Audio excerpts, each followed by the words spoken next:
puissance, rapidité, performance. On ne parle pas de voiture de course, mais on parle bien d'un smartphone. Et c'est le nouveau flagship killer de 2021 qui a été annoncé en France. C'est le Realme GT.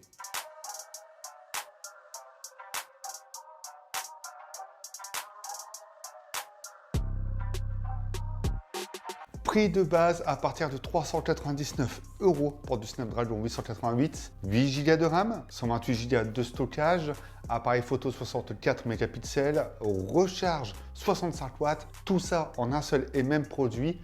Il y a une version 12 Go et 256 Go de stockage à partir de 499 € pendant les premiers jours de lancement. Vous retrouverez toutes les offres des nouveaux Buds de chez Realme, de la nouvelle Realme Watch 2, de la Watch 2 Pro dans la description, puisqu'il y a pas mal de bonnes offres lors du lancement de ces nouveaux produits. Hormis ça, j'espère que vous allez super bien, que tout se passe très bien pour vous. Ce smartphone est inspiré de voitures de course pour mettre en avant l'aspect performance.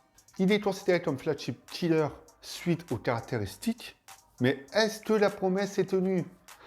C'est une très bonne question et on va y répondre dans cette vidéo. Le Realme GT, c'est quoi? C'est un smartphone qui allie puissance, performance à un prix imbattable. Une promesse que certains constructeurs avaient tenue pendant un petit moment et qui aujourd'hui, les prix augmentent. Ça fait plaisir de voir ce genre de smartphone présent sur le marché. Le design marque le coup, du moins pour la version que j'ai reçue. J'ai reçu le smartphone en jaune et noir, c'est-à-dire jaune en cuir vegan avec une bande noire en vert qui rappelle justement cet aspect de vitesse, de puissance que l'on retrouve sur une voiture. On n'oublie pas que ce smartphone est également compatible 5G et encore une fois, tout y est à un prix hyper attractif. On a également un écran AMOLED jusqu'à 120 Hz en taux de rafraîchissement et on a d'autres connectivités également comme le Bluetooth 5.2, le Wi-Fi 6 et le NFC.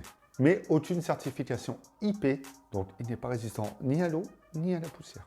Et j'ai reçu la boîte presse, c'est-à-dire avec les nouveaux écouteurs dedans, un chargeur de voyage 50 watts, le smartphone et la petite voiture. Si jamais je m'ennuyais durant ce test, fallait bien que je puisse m'occuper.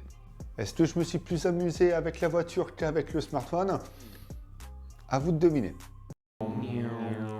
Comme dit, design inspiré et marqué pour cette version en cuir vegan et en vert.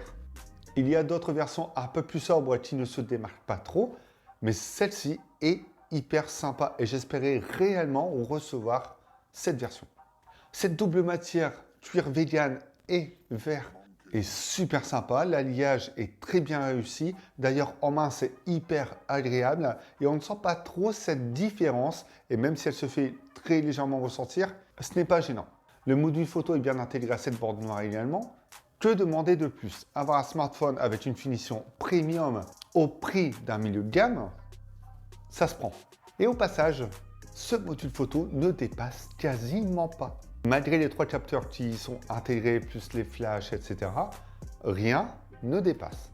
Les bordures sont bien équilibrées, assez fines. Par contre, le manteau est très légèrement large. Et la caméra frontale de 16 mégapixels se trouve dans le petit pinceau sur le haut gauche. Les boutons volume se trouvent sur la tranche droite et le bouton power sur la tranche gauche. Vous savez que j'adore avoir tous les boutons sur la tranche gauche, mais tout est accessible avec la main et l'index, donc ça c'est top. On a également un port dual SIM, mais pas d'ajout de carte SD. Un haut-parleur stéréo certifié Dolby qui s'en tire super bien. On a aussi un port USB type C et attention, pour les plus grands fans, on a un port jack 3.5 mm. Look sportif, connectivité complète, ce smartphone réussit à convaincre sur tous ces aspects. Les finitions sont excellentes, il pèse à environ 185 grammes, le poids est bien réparti, ça fait de lui un smartphone plutôt léger, l'utiliser au quotidien est appréciable. L'écran, pour y venir tout de suite, AMOLED 6.43 pouces, jusqu'à 120 Hz en taux de rafraîchissement et jusqu'à 360 Hz en taux d'échantillonnage. Et on est sur une dalle Full HD+. Le Full HD est amplement suffisant.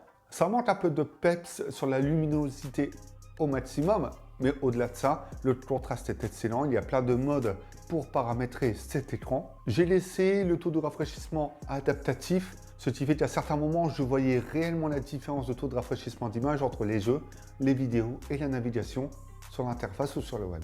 Le tout est ultra fluide, c'est ultra réactif et c'est ce qu'on attend d'un smartphone dit flagship.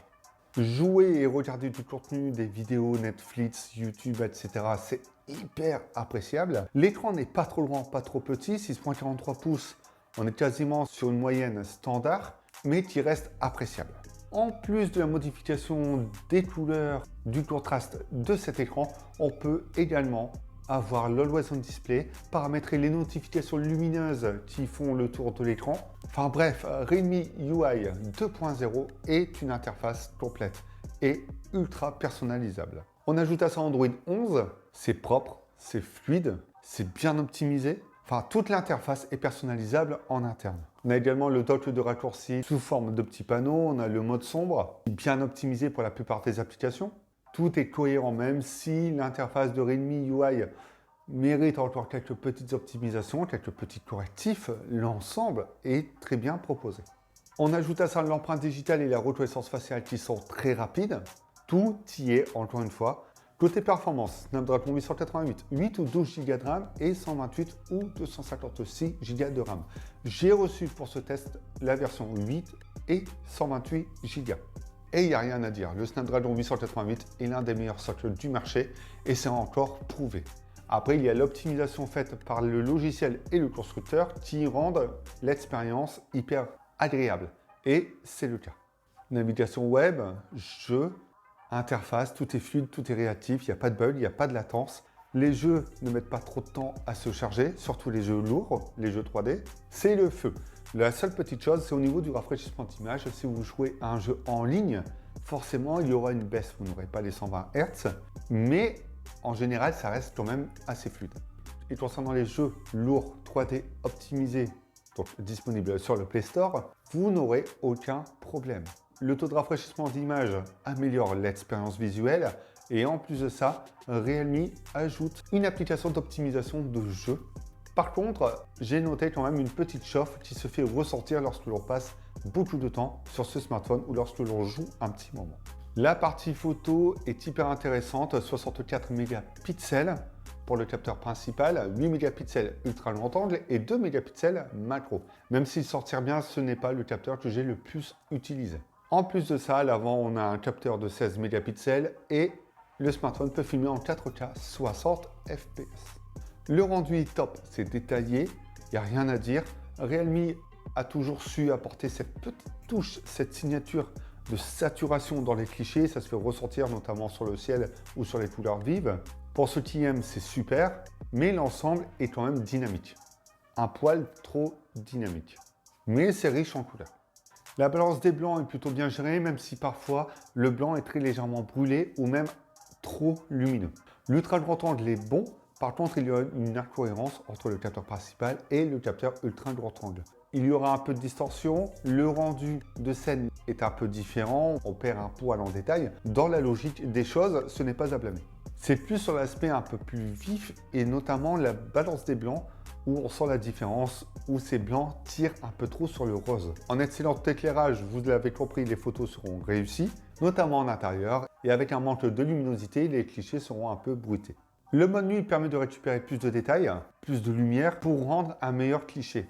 En soi, c'est réussi et on retrouve également cet aspect de blanc rosé comme sur l'ultra grand angle. Le mode portrait est propre, même si parfois quelques éléments seront rongés par le flou. Pour moi, ça passe encore. Dernier point, l'autonomie. 4500 mAh, c'est ce qui est promis par Realme, avec une charge 65 watts. Cette recharge permet de recharger la batterie de 0 à 100% en environ 35 minutes. Ce qui est énorme. Maintenant, la batterie, si vous jouez beaucoup, si vous utilisez énormément le smartphone, vous ferez votre journée, pas plus. Voire même si vous ne faites que jouer, vous devrez peut-être le recharger avant la fin de la journée. Ça reste quand même assez logique. Par contre, si vous n'êtes pas trop gourmand et vous avez un usage polyvalent, vous ferez un peu plus de la journée. J'ai passé une journée à prendre que des photos, à être en 4G, à jouer un petit peu et j'ai terminé la journée à 20-30%, ce qui est quand même pas mal. Realme mise sur les performances, mise sur la puissance. Et sur ces points, il ne déçoit pas, puisque ce Realme GT, je le conseille vivement. Pour ceux qui souhaitent un smartphone puissant, au prix d'un smartphone milieu de gamme, foncez. Il prend de très bonnes photos. Et on ajoute à ça un design qui est au top pour la version que j'ai reçue. La charge, 65 watts.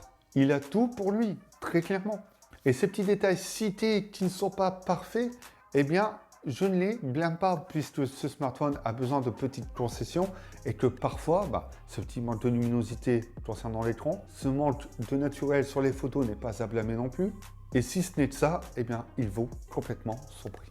Ça y est, cette vidéo est terminée. J'attends maintenant votre avis dans les commentaires. Donnez-moi votre avis sur ce Realme GT et sur Realme en général, ça m'intéresse. On se retrouve bientôt pour d'autres vidéos. Pendant ce temps-là, prenez soin de vous, amusez-vous avec vos smartphones.